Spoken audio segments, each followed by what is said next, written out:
Well, good day, everybody. This is Chris of the Ancient Scholar. I hope this video finds you all doing well. I'm here's a Sunday morning, waiting for security to come to open the offices. I've been teaching weekend classes, so pretty much the next month, or most of the next month or so, I'll be working on the weekends as well. So I just have to arrange for security to come in and open the college and all that before class begins.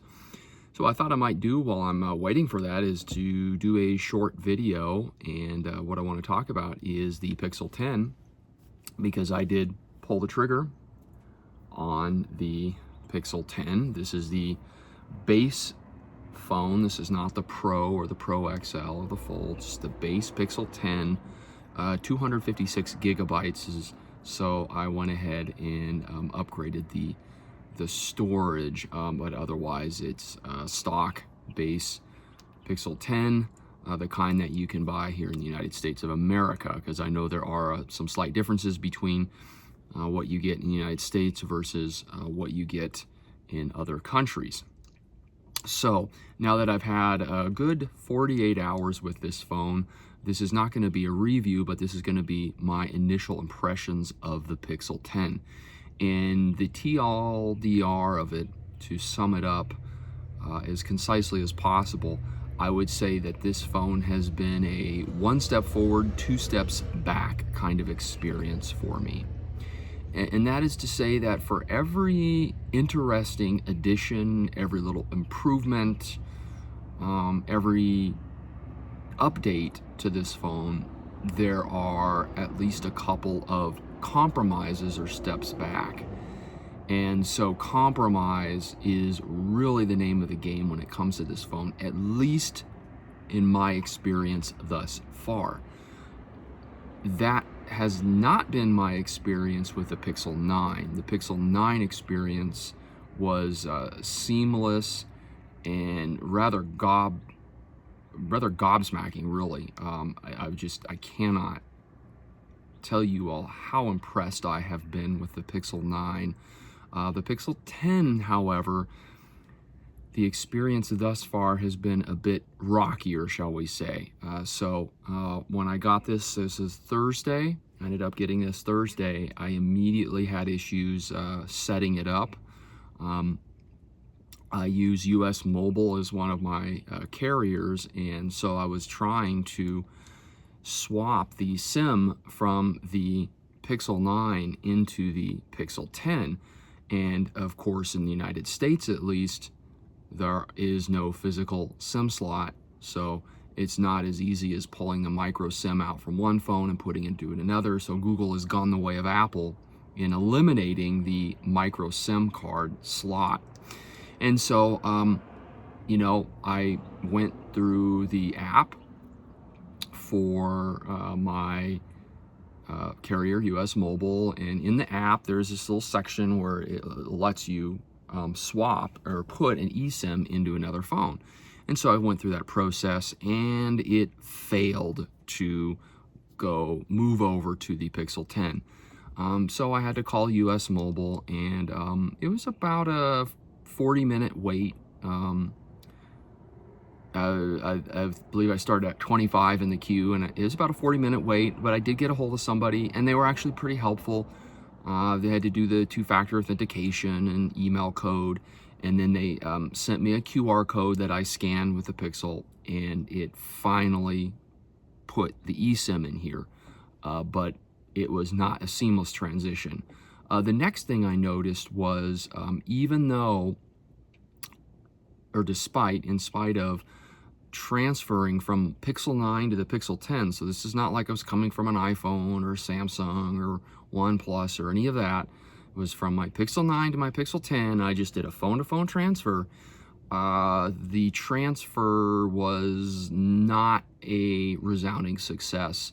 Several of the applications did not transfer over, and so I had to I'm still finding applications like, oh yeah, that didn't go. Like I use a Microsoft Outlook for one of my work email accounts For whatever reason, the app didn't even transfer over, so I had to transfer that over. So that was, a bit of annoyance. Some other things that I've noticed with this, the passwords transferred over, but they were all old passwords, none of the new passwords. So these are all old passwords that I used, and so I had to manually enter all the passwords for all my applications, for all the apps and sites that I use by hand, save them manually. So that was a bit of an annoyance. And then my overall experience with the operating system has been a bit of a mixed bag. It's been very clunky. It's been very stuttery. It's been very buggy. It crashes a lot.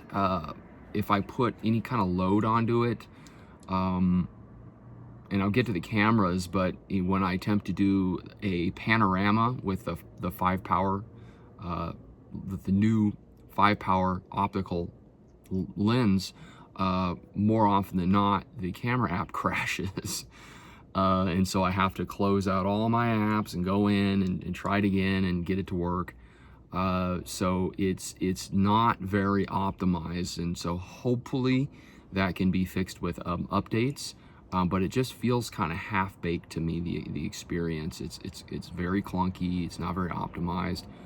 Some other issues I've noticed is, and again, this may be just an OS optimization issue, is nothing major, but just a bunch of minor issues that then add up to be kind of a hindrance. So if you look here, you can see my app icons and see how they're a mixture of colors. So Android, on the Pixel at least, with the stock launcher, has an option where you can do what are called themed icons, where the color theme, they take on the color of the color theme. The problem is, if the app icon, if there isn't like a blank template of it for the OS to use, it won't custom color that icon. And so when you go into your wallpaper and you select that option to use the themed icon colors, you get a mixture of original and colored app icons. The problem is, I don't have the option to turn that off on the Pixel 10. I do on the 9. So I go in under Wallpaper and Style, and right up here above Colors, I should have a toggle for themed icons. It's not here, and I can't find it anywhere in the operating system. I spent about 30-40 minutes texting with Google support over that issue and a couple of others. And at the end of the day, they told me, well, you're just gonna have to wait for the next update, and hopefully that'll do it. They did walk me through resetting the cache in the Pixel launcher. That did not solve the problem. I do have Pi and Nova launchers. I use those, and the apps are just fine on those non-stock launchers, and so I think it is something with the operating system. And so that, and a bunch of other little things, is just a bunch of little annoyances that it just feels kind of half-baked to me. Some other issues I've noticed, at least with the wireless chargers I have, and again, I'm not big on wireless charging, but I did notice something interesting when I work out in the morning before I come to work, and then I have a wireless charger in my office.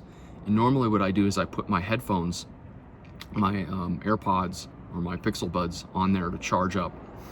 And I just thought, well, my phone is at 92%. It's about an hour of working out and using the phone while I'm working out. It goes about to 92. So I was like, I'll just throw it on the charger. So I threw it on the charger, and I ended up teaching, and I came back around lunchtime expecting the phone to be charged, and it was like 78%. And so what I noticed was, anytime I put this on a wireless charger, it heats up. It gets really hot, which you do get some heat with wireless charging. Oh, well, just charging in general, but with wireless charging. But it was really warm, and it'll get really warm and it'll start losing. The battery charge will actually go down, not up. Bizarre, right? So I don't have an explanation for that. So as far as I know, wireless charging is not in the cards for now, at least. Not that I use it a lot, but it is kind of just another one of those little annoyances. Yeah, so those have kind of been my initial impressions with the operating system and the day-to-day use of the phone. So otherwise, as far as the build quality goes, it's basically indistinguishable from the Pixel 9. I think it's maybe a little heavier, a little thicker, but functionally it's indistinguishable, with the exception of it has 3 cameras now. I've had a little bit of time to use the cameras, and just like I said earlier, it's a kind of a 1 step forward, 2 step back type of situation. As I had feared, you can notice the diminished quality of the photos, in particular the ultra wide photographs. The quality is fairly noticeable on this phone. The main camera, the wide angle camera, it's not as noticeable compared to the Pixel 9. If you do pixel peep, you zoom in a little bit, you can notice the quality is a little lower with this. So certainly the overall camera quality has taken a hit, even with all the AI stuff purported to help it. It's just not as good as the Pixel 9. That said, that's the 2 steps back. That said, as far as I can tell, the 5-power telephoto lens is actually pretty good. It actually generates pretty good photographs. I'm actually really impressed for it being a pretty small sensor, like a f-stop of 3.2, 10.8 megapixels. The hardware is certainly nothing to brag about, but it does take pretty good pictures. And so it is a capability that you've never had on a base Pixel or an iPhone for that matter. So you get that at the cost of, I would say, pretty significant diminishment of quality on the ultra wide photographs, and a bit of diminished quality on the wide angle photographs. But I intend to spend more time with the camera and get a better feel for it. But again, this is just kind of my initial impressions after 2 days. As far as the battery life goes, I can't really comment on that because Pixels generally take several days to even a week or more to kind of figure out your pattern of life, and then the battery stabilizes. So currently the battery life is pretty terrible actually. And I feel like I may have some charging issues with the battery based on my experience with the wireless charging. So the current battery life is terrible, but that's to be expected.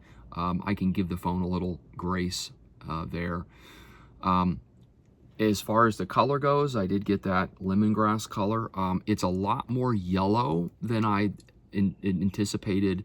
I thought it was going to be like this nasty bile, puke, bilious yellow-green color, which I was kind of hoping for, that gaudy yellow-green radioactive piss color. But it's actually a lot more yellow than it is green. So it's a bit more subtle than I'd hoped. It's still a nice color though. It really reminds me of the, was it the Pixel 6 or 7? The lemongrass, lemon sage, whatever, the yellow color they did on that phone. It's really similar to that. But I don't have any complaints there.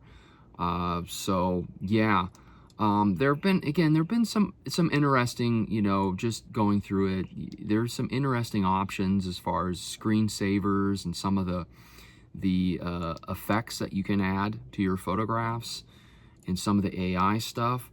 But again, for all of those pros and those additions, there are a lot of compromises that I'm currently having to contend with.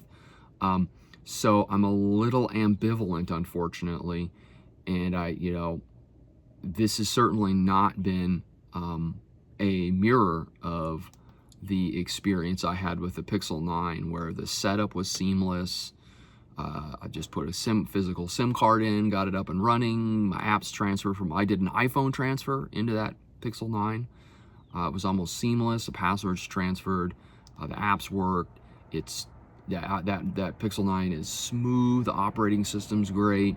No hiccups, no stuttering. A very different initial and ongoing experience in this phone. So my hope is that they push out some updates that stabilize how the Pixel 10 functions. I don't know if the problems I'm having, the issues I'm having, are issues that other people are having. And I've looked on YouTube mainly for reviews, and the preponderance of the reviews I see are all the Pixel 10 Pro and Pro XL, and which is kind of disappointing. I get it though. I mean, that's people got to make their money. They gotta do the fancy shiny high-end stuff and get their views and get their money. But there aren't a whole lot of, there are a few, of course, but they're not a lot of like really detailed reviews of the Pixel 10 specifically, aside from a few unboxings and just some initial impressions. So hopefully this initial impression provides people with some detailed context, and I was able to provide some specific examples of issues that I'm having. And I don't know if this is going to be mirrored by other individuals, but I have to be honest. I am a bit of a Pixel fanboy. I'm a simp for my Pixel, but I have to be honest and say that my experience thus far has been less than stellar. So we'll see what the future holds. Thank you all so much. We'll see you in the next video.